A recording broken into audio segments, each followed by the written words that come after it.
হ্যাঁ আমি বলছিলাম কই এই আমার দিকে তাকাও আমি বলছিলাম দেখো আমরা আগে একটা ভিডিও ছেড়েছিলাম, ঠিক আছে? সেই ভিডিও হয়তো সবাই মনে করছিল আমি অনেক ড্রিঙ্কিং করেছি, অ্যাকচুয়ালি তা না।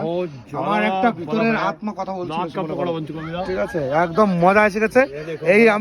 আমি ঠিক আছে, আমি জানি না, আমার কোনো বেশি ফলোয়ার দরকার নেই, সবকিছু ঠিক আছে। যারা দেখবো একটা লাইক করে দেবো বাস, ঠিক আছে? ওকে, সবাই ভালো থেকো। হ্যাঁ, ডাল লেক দারুণ জায়গা, যদি সবাই আসো, আমি মনে করি সবাই আসো, একটা এক্সপিরিয়েন্স নাও, খুব ভালো অ্যাডভেঞ্চার মানুষের জীবনে হওয়া উচিত, ঠিক আছে? এই দেখো হাউস বোটগুলো দেখো, এখানে মানুষ স্টে করতে পারে, এটা বড় হাউস বোট হচ্ছে, এর ভেতরে মানুষ স্টে করতে পারে, সব কিছু অ্যাভেলেবেল আছে, খুব সুন্দর, খুব ভালো।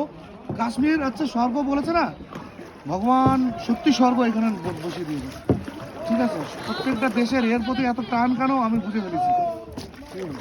এখানে শুধু টুরিস্ট বিজনেস না, আরো অনেক রকম বিজনেস আছে যেটা এরা করে করে কমে খাচ্ছে।